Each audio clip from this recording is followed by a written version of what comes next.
Good evening, viewers. I'm Brigadier Chatterjee. Very shortly, we will be celebrating the 198th Raising Day of the Regiment of Artillery of our Indian Army. Now, this is the location that we have been utilizing in the Bharat Shakti doctrine to bring you an update on artillery modernization. And the same endeavor drives me today also. We will let you know what is the latest that the artillery has got for us. To go through the whole paces, I have with me the Director General Artillery, Lieutenant General Adosh Kumar. The General has been, he has an excellent record of service which I cannot fully put across here right now, but to say the least of it is that he was the GOC of our artillery division, and there are very few artillery divisions in the Indian Army. And this division again was part of a strike corps, and those of us who are from the Army would understand what's a strike corps. And he's also, in addition, had quite a few instructional appointments in the NDA at the College of Defence Management and, of course, in the School of RT. So he's the right man, perhaps, to head the regiment also and apprise us about the modernization attempts being made by the regiment to keep pace with the changing battlefield. Welcome to the show, General. Thank you very much, Brigadier Chatterjee. It's a pleasure to be here, and I look forward to giving my views on aspects related to the Regiment of Artillery. Right, General, if I can start the first question, and that's about the basics, really. Well, by basics, I mean our recruits, the artillery gunners, etc. Now, you have this new entry scheme, Agnipath. Now, it's linked to a lot of changes perhaps in your syllabus also at the training centers, because you have maybe a shorter duration time frame available for training. And there is also this kind of a competitive spirit when you say that 75% of the people will be out, only 25% will be retained at the end of 4 years service with the regiment. Now, what all changes have you done in the center to really be able to train these boys for the kind of life that and the kind of training that's required today in your regiments? And what is the feedback? That's what's more important, actually. What is the feedback on this was? Well, Brigadier Chatterjee, as you're aware, the Agniveers are undergoing 31 weeks of training. Now, this training is divided into two parts. The first 10 weeks are dedicated to basic military training, which focuses on physical, on firing, on weapon training, and aspects related to a soldier's bearing. Now, this is followed by advanced military training, which is of 21 weeks, and it focuses on the Agniveer's trade, which he is expected to perform during war. Now, both our artillery centers have a dedicated approach so as to ensure that the best training is given within the stipulated timelines. And as a Regiment of Artillery, we have posted the best instructional staff to both these centers to ensure high quality of training. Now, as we move forward, we have realized that modernization and automation needs to be incorporated in a big manner in the quality of training. And to that extent, we have taken a number of steps to increase our training as well as in administrative infrastructure. And to put it in right perspective, we have established state-of-the-art physical training facilities in both the centers. Also, modern classrooms with audio-visual training aids have come up. And we have integrated technology in a big manner in the training curriculum. To just give you an example, all kinds of simulators, whether it's a driving simulator, and when I say driving simulator, it is applicable for both light vehicles and the heavier vehicles. We have the weapon training simulators. We have even the radio telephonist simulators. So all kinds of simulators are being utilized by these Agniveers to give them a enabling and an all-encompassing environment to train in. So this enables actually realistic training of Agniveers by exposing them to real lifetime situations so that the efficiency is enhanced. And it is not only the simulators, we have also in both the centers, we have the baffle ranges, wherein you can fire at varying ranges, your small arms fire. We have the drill nurseries, which have been set up so that they can improve their bearing in their own time. Our squad posts have also been, made with overhead sheds so that, they can have uninterrupted training during adverse weather conditions. As you are aware, both Nasik and some lately Hyderabad experienced some heavy rainfall so that the training can go on uninterrupted. At the same time, like I mentioned earlier, we have incorporated, technology in a big manner. So we have specialized softwares which monitor the training of these Agniveers so that we can take mid-course corrections wherever required. And even, actions, let's say like weapons, drawal and deposition, which sometimes take time due to the number of Agniveers present at any one time, they have been automated so that, we can reduce our times and routine activities and concentrate more on training. We even have a software for assessing the, aptitude of Agniveers so that the right trades are given to each Agniveer. And at the end of the training cycle, we have an integrated live firing exercise in Devlali field firing ranges so that the Agniveers are more confident of their abilities before they join the units. Now, that was as far as the training is concerned. As you are aware, the Regiment of Artillery has a very rich heritage. We got a number of traditions which we are rightly proud of. So, the Agniveers are also being exposed to them.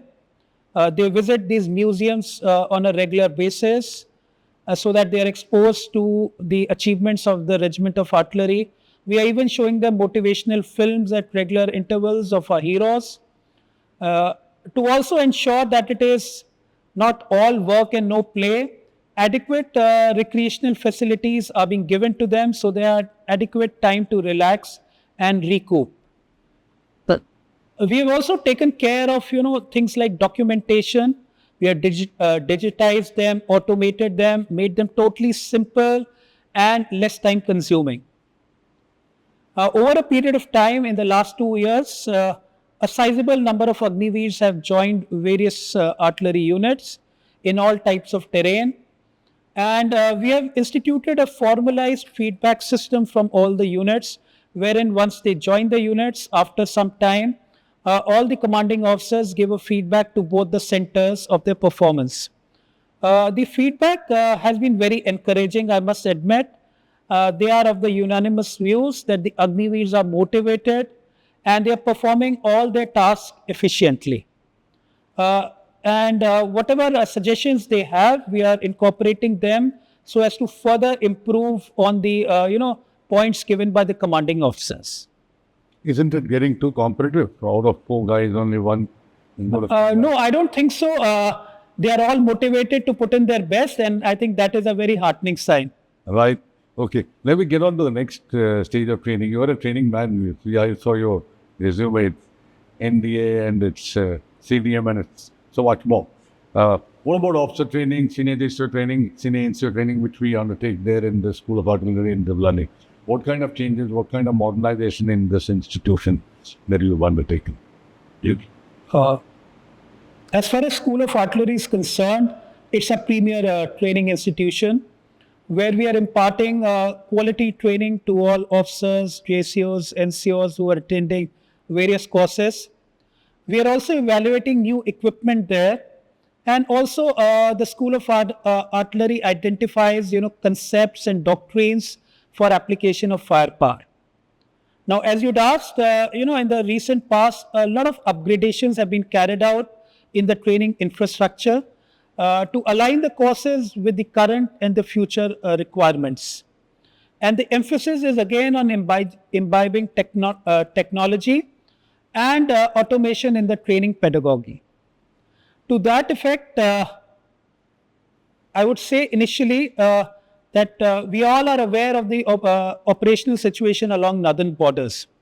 So this warrants a reorientation in our training, and accordingly primacy has been given to incorporate operational realities in our training curriculum.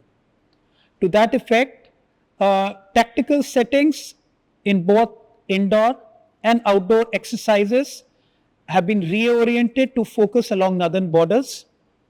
And this is applicable for all courses across, whether it's officers, JCOs, or NCOs. We also carrying out analysis of battle studies, and operations on northern borders are being simulated as integrated exercises so as to derive lessons which are both practical and relevant. At the same time, we have identified new training areas so as to make the training look more realistic. The emphasis is also on training on niche technology equipment, like whether it's a runway independent RPAs or loiter munition or swan drones. And this includes both, theoretical and practical training. So that, and this is all, applicable, like I said before, to all courses across. Lately, we have also instituted a state-of-the-art virtual reality observation post simulator so as to sharpen the skills of our observation post officers, JCOs, and NCOs alike. Okay. We have also given a major impetus to guest lectures by senior officers as also by subject matter experts, so that the inputs or the ground realities can be, disseminated to not only the course students but also to the faculty members. A number of seminars also are being conducted in the School of Artillery. That is again on contemporary topics, on technical topics, and all these guest lectures, seminars. We are having a lot of brainstorming and ideation so that everyone can benefit mutually. To also ensure, I think, that our faculty is exposed to the best practices, we are having a number of, foreign exchange programs with friendly foreign countries. In the last, in fact, in this calendar year itself, some of our faculty members from the School of Artillery had gone to the Thailand Artillery Center for a week there. We also had a team of officials coming from the US Fire Centers of Excellence just a couple of months back. They visited School of Artillery for 3 to 4 days. In the later part of year, officials from Singapore Army are coming to carry out an integrated exercise with us. So a number of foreign exchange programs are ongoing. As far as infrastructure is concerned, it's always been our focus of attention. We've constructed a new training block with, again, state-of-the-art classrooms with all these audio-visual training aids. The IT labs, in fact, have been expanded. They have been modernized to accommodate almost 50 students simultaneously so that they can keep working there. Talking of infrastructure, what comes to my mind is sports infrastructure. A number of basketball courts or, gymnasiums, squash court, tennis courts. They have all been added, in the last a year or so. So overall, I would say the emphasis is on quality of training, which can meet our contemporary and future requirements of the Regiment of Artillery. Like this, for observation, you said you're using the drones also there for training. Yes, sir. Now, are they now an integral part of the regiment? What is the status of drones? Or do you have to? No, as part of, to answer your question, as part of our surveillance and target acquisition reorganization of our SATA units, the swan drones are being included as a part of authorized equipment. The process is already on. So notwithstanding that, we have bought limited quantities of swan drones so that we can orient our officers, men to the swan drones, how they are going to operate, so that our people are more confident of operating them. While the acquisition process will take its time, we have, notwithstanding that, we have gone ahead and, procured a limited quantity of them so that the training, we are oriented, and as and when we get this authorized equipment, we are fully in sync to operate them as per their capabilities. I'm talking also about long-range artillery. since you will not be able to do it with your observation of virus. Let's take the HIMARS, 80 kilometers, 100 kilometers, 180 kilometers. So we'll take Smart Shore, Pinaka, your own, let's say, equipment. So how do you observe from that much of a distance? As far as the observation is concerned, we are inducting runway independent RPAs, which can give us almost 80 to 100 kilometers observation deep inside the enemy territory. So that's going to be a big advantage to us. And shorter for our observation post officers, we are also going in for mini UAVs, which can look around 15 to 20 kilometers. Now, ranges beyond 100 kilometers, our Army Aviation has the MALE and HAIL categories of UAVs. So we have, in the near future, we're going to have uninterrupted observation, observation with the OP officers, slightly ahead or deeper into the enemy territory with our SATA units, and beyond that with the Army Aviation. All right, so SATA will give you the in-depth observation of long range. Absolutely. And then thereafter, for the aviation takes over. Absolutely. That's very fine, an explanation. Let's get on to the equipment now that we've already got on to equipment. I'm talking about guns. A couple of days back, I read a report, some 650 crores for 400 155mm guns. The tender has been issued or something like that. But you have quite a few of these tenders perhaps being processed or at the A1 stage still not yet delivered. You have quite a few of these tenders or paperwork having been done. Now, what is the state of your induction of new material? As you rightly said, so there are a lot of projects which are already underway, and let me start by saying that recent conflicts have re-established the primacy of firepower as a battle-winning factor. And you are aware, empirical data since World War I shows that 80% of the casualties in any operations have been to artillery. And accordingly, in the Regiment of Artillery, we are now graduated from neutralization to destruction, from quantitative to qualitative, and metamorphically, I would say, from an arm of influence to an arm of decision. As you are aware, 155mm caliber is going to be a standard caliber for all procurement, and the emphasis is on new technology. With a better metallurgy, better sighting system, automation of guns, etc. In the recent past, we have signed 4 contracts of guns, and these are for 155mm ultralight howitzers, 155mm self-propelled Vajra guns, Dhanush gun systems, and the Sarang gun systems. As far as the 155mm ultralight light howitzers is concerned, they are ideal guns or howitzers for deployment in mountains. They have already been inducted and deployed along our northern borders. As far as the K9 self-propelled guns, they are basically operating with the mechanized formations. We have already inducted some regiments. They are already operational. However, as we speak, more regiments are being contracted with K9 Vajra guns. Dhanush guns, they are an electronic upgrade of our existing before guns, and while Sarang guns are an upgraded 130mm into 155mm guns. So a number of regiments have already been equipped with Dhanush as well as Sarang guns, and more regiments are being equipped in the near future. As far as other, the projects which are ongoing, that includes your 155mm advanced towed artillery gun systems. As you are aware, the trials of these guns are already over. These guns are 100% designed and developed by our ARDE, and it has 2 development cum production partners. We are hopeful that the contract will be signed of these guns within this financial year. The other guns are your 155mm mounted gun systems. Uh, we have already carried out the technical evaluation of these guns based on the bids which we had received from various vendors.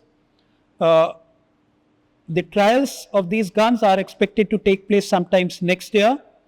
And as you're aware, a key feature of this mounted gun systems is that the crew and the ammunition is on board the gun system.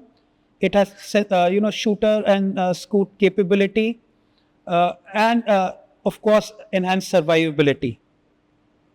What you had mentioned, which had come recently in the newspapers, is this 155 towed gun system. So in July, the request for proposal had been uploaded for these gun systems. The response, I must say, has been very encouraging.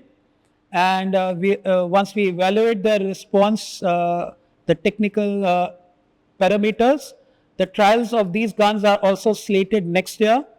And these guns will be much more lighter and versatile, once inducted. So to sum up, I would say that we are firmly on path of modernization. It is progressing at an appropriate pace.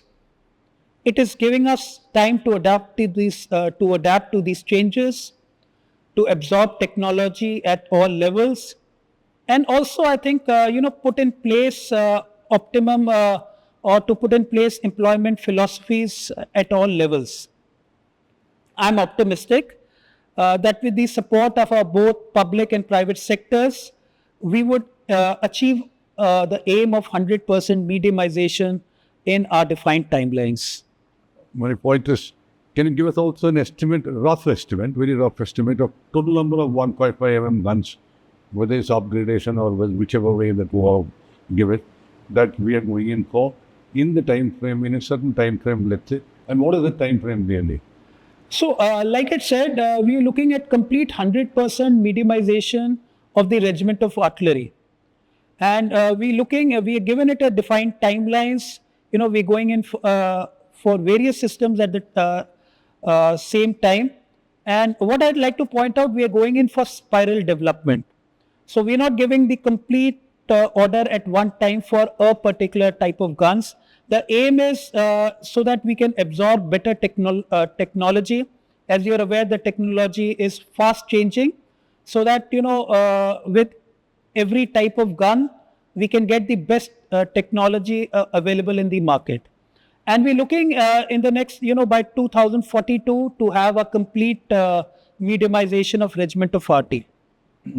Fine. Okay, then if we can get on to rockets, rockets Ukraine is quite a havoc there in Ukraine war, both by the Ukrainians and also by the Russians. Absolutely. The HIMARS is very much in the news. Yes, absolutely. So where are we in terms of our rockets? Are we in extending the ranges of or trying to extend the range of Pinaka much further? Are we trying to get a new platform? What is the aim? As you just pointed out, HIMARS rocket system, it is combat proven, and it's all weather. I think very lethal and precision guided system. The Ukraine army has used it quite effectively against high value target against their opponents. Now, as far as we are concerned, again, significant progress is being made with regard to our modernization of not only rocket artillery but also missiles. Pinaka, as you had mentioned, it's a success story of India's Atmanirbharta, and the Regiment of Artillery has fully supported the projects. We've already inducted the Pinaka rockets, the regiments in adequate numbers. However, we are inducting more regiments of Pinaka in the near future. And the DRDO is also exploring increasing the range of these Pinaka rockets to 120 and 300 kilometers. As far as, our focus is concerned in the rockets, the focus is also on munitions. In fact, we are developing a variety of munitions for these rocket systems. A case in point being the area denial munitions. We're developing various categories of area denial munitions, which will, have the capability to saturate a target with both anti-tank and anti-personnel bomblets. Shortly in this financial year, we are hopeful that we'll be able to sign a contract for a type of area denial munition. And the other two types, we should be undergoing their trials in 2025. As far as other munitions of these rocket system is concerned, for the guided extended range, the trials are going on as we speak. The results so far have been encouraging. And with this guided extended range, we'll be able to reach a range of almost 75 kilometers, almost double of what we have presently. And what is more heartening, it will be much more accurate being a guided system. Even, the trials of high explosive pre-fragmented rockets, they have been successfully done. And again, we are hopeful that we'll be able to sign the contract in this financial year. So in the near future, a variety of munitions are being, contracted, and they'll come in our inventory of the Regiment of Artillery. Just a word on the missile capability.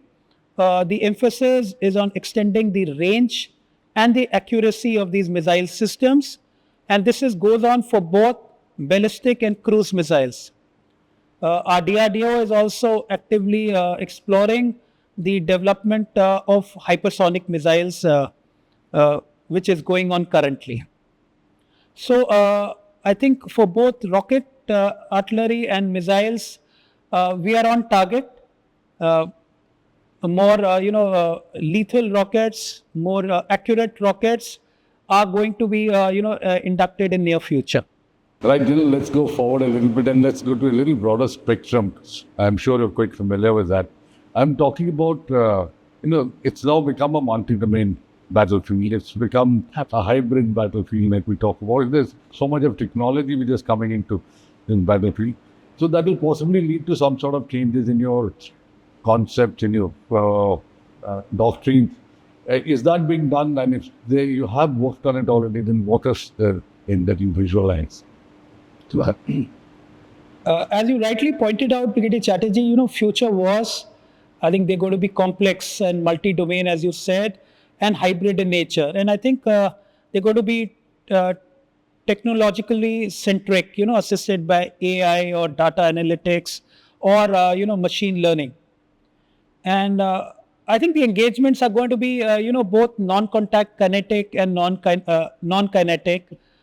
Now, as far as non-contact warfare is concerned, I think nations around the world have been trying to devise strategies of winning wars without incurring casualties in close combat.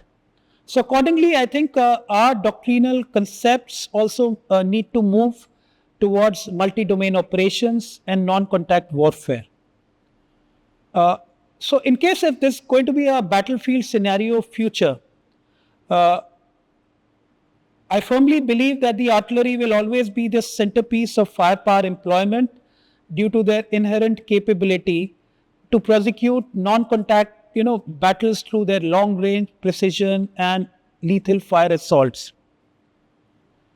Now, what are the key issues? What I think necessitate, shift in our employment philosophy.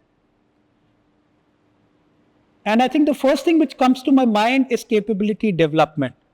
Our capability development needs to be aligned towards technological advancements. A one module fits all size may be inadequate to tackle the threats due to force, terrain, or space. The next thing which comes to my mind, like I just mentioned, the firepower will be essential for success. The efficacy of the long-range vectors due to their range and accuracy has been well established in the ongoing war. Equally, the massed firepower by tube artillery has resulted in a lot of destruction and breaking the enemy's will to fight. So we need a judicious ratio of both guns and rockets to accrue operational advantages of both. And like I always say, it's not a question of rocket versus guns, but of rockets and guns. Oh, I think the ongoing war has also, brought to fore the need to restore counter fires to their primacy. as they are being effectively used to destroy the enemy's gunfire support systems.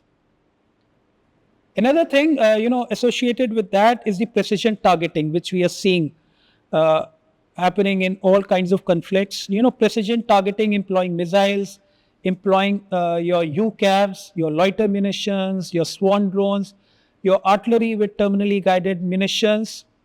They're causing disproportionate results with lesser quantity of munitions. So we need, to have in our employment philosophy more precision guided as well as terminally guided munitions. I think the survivability is another key issue which comes to my mind. Uh, the capability to identify, acquire, and engage targets has reduced considerably from 8 to 10 minutes to just mere 1 to 2 minutes.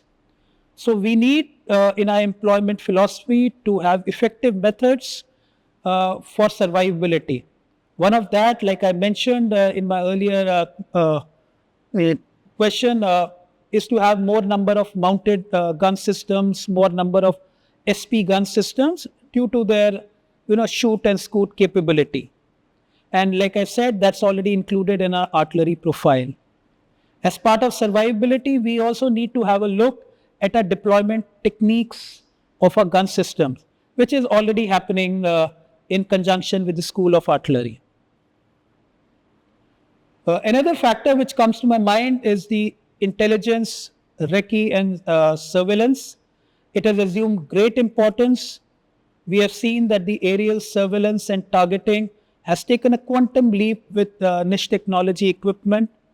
This has been evident in the ongoing conflicts.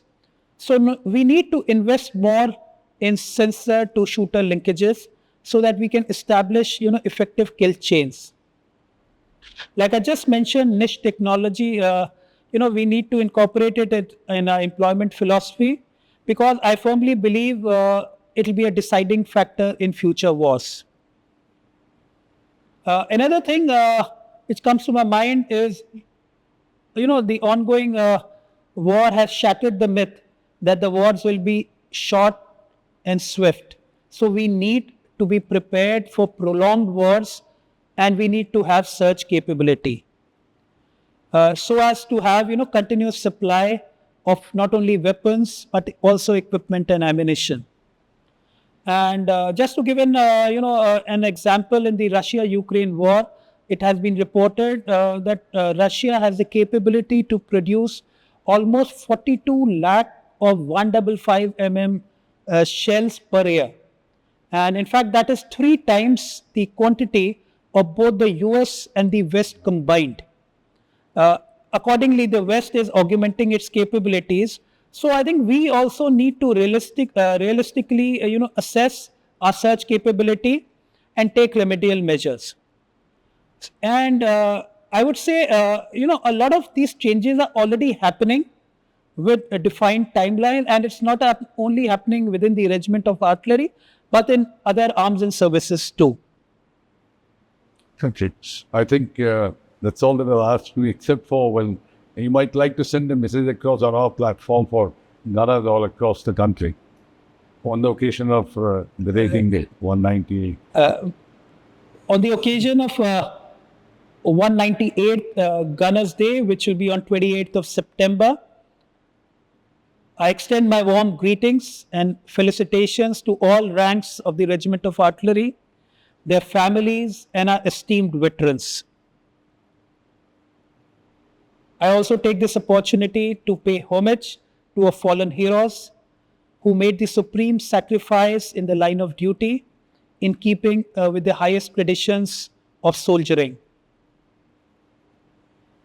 Like I mentioned, the Regiment of Artillery is fast transforming into an arm of decision with capability to cause large-scale destruction of enemy's combat potential. We are focusing on enhancing our operational preparedness, effective integration to operate in a combined arms environment, and continual innovations in our tactical, technical, and employment philosophies to stay ahead of the challenges and threats. Our aim is to ensure mediumization and induction of niche technology equipment in defined timelines, and our mantra is modernization through indigenization. We are committed to strive for excellence in all spheres, be it operations, be it training, or be it sports. And we are paying due emphasis also on effectively managing our human resources. Lastly, I'm sure that the Gunners fraternity will continue to scale greater heights, achieve more success in all realms of professional endeavors, and keep contributing wholeheartedly towards nation building in future as well. Well, thank you, General Adosh. Thanks for being on BharatShakti.in, and thanks also for having given us a very comprehensive and I would say in-depth view at the same time of artillery modernization, what's going on. I'm sure that's of interest to a lot of our viewers. Thank you. Thank you, Brigadier Chatterjee, for inviting me. As always, it's always a pleasure to interact with you and put forth my views. Thank you so much.